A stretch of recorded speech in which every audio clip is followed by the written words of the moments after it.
நம்ம ஃபேவரட் கார்த்திகை தீபம் சீரியலுடைய ஒரு சூப்பரான இன்ட்ரெஸ்டிங்கான ஒரு குட்டி ஸ்டோரி பார்க்கலாங்க. நம்ம சேனலை மறக்காமல் சப்ஸ்கிரைப் பண்ணிடுங்க. வாங்க வீடியோக்குள்ளே போகலாம்.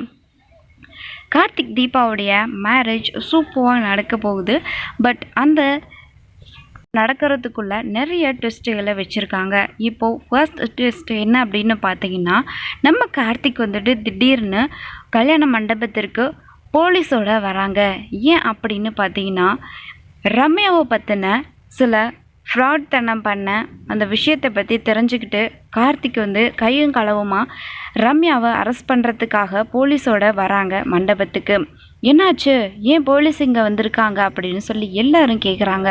அப்போது தீபாவை கொஞ்ச நாளைக்கு முன்னாடி ஆற்றுக்கு கூட்டிகிட்டு போயிட்டு அங்கே போலீஸ் சாமியாரை வச்சு கொலை பண்ண பார்த்தது இந்த ரம்யா தான். அது மட்டும் இல்லாமல் கொஞ்ச நாளைக்கு முன்னாடி வீட்டில் அவங்க கை உடைஞ்சு இருக்கும்போது ஜூஸில் கலந்து போதை மருந்து கலந்து அவங்கள மென்டல் மாதிரி ரியாக்ட் பண்ண வச்சது இந்த ரம்யா தான். இது எல்லாமே இவங்க தான் பண்ணாங்க அப்படின்றது எனக்கு இப்போது ப்ரூஃபோடு தெரிய வந்திருக்கு. ஸோ இவங்களை இப்போது அரெஸ்ட் பண்ண தான் வந்திருக்கோம் அப்படின்னு சொல்லி போலீஸோட கார்த்திக் சொல்லிகிட்டு இருக்காங்க. அதுக்கப்புறம் ஏன் ரம்யா இப்படியெல்லாம் பண்ண அப்படின்னு சொல்லி எல்லோரும் கேட்க ஆரம்பிக்கிறாங்க. அப்போது ரம்யா எதுக்காக இப்படியெல்லாம் நடந்துக்கிட்டாங்கன்ற விஷயத்த கிளியராக எல்லாருக்கிட்டேயும் சொல்லிக்கிட்டு இருக்காங்க. அப்போது நம்ம ரம்யா தீபாவுக்கு எதிராக பண்ண எல்லா விஷயங்களையும் சொல்லிகிட்டு இருக்காங்க. இதெல்லாமே நான் பண்ணதுக்கு முக்கியமான காரணம் கார்த்திக் தான். ஏன்னா கார்த்திக்கை நான் கல்யாணம் பண்ணிக்கணும்னு ஆசைப்பட்டேன். ஏன்னா கார்த்திக் ஃபர்ஸ்ட் நான் மீட் பண்ணும்போது அவங்களுக்கும் எனக்கும் எதிரி மாதிரி தான் பார்த்துக்கிட்டோம் ஒவ்வொரு டைம் பார்க்கும்போதும்.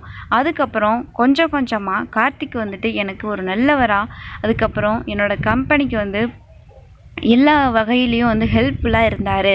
அதுக்கப்புறம் அவர் பண்ணுற ஒவ்வொரு விஷயத்துலேயும் எனக்கு அவரை பிடிக்க ஆரம்பித்தது. அதுக்கப்புறம் கொஞ்ச நாளில் தீபாவுடைய ஹஸ்பண்ட் தெரிய வந்தது. அதுக்கப்புறம் கொஞ்ச நாளில் எங்கள் அப்பா இவர் தான் உனக்கு பார்த்த ஃபஸ்ட்டு மாப்பிள்ளைன்னு சொன்னார். அதுக்கப்புறம் விட்டுறலான்னு தான் நினச்சேன், என் மனசை தேத்திக்கலான்னு நினச்சேன்.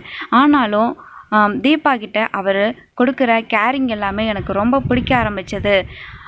இனிமே எனக்கு கல்யாணம்னு ஒன்று நடந்துச்சுன்னா இவர் கூட தான் அப்படின்னு சொல்லி நான் முடிவு பண்ண ஆரம்பித்தேன்.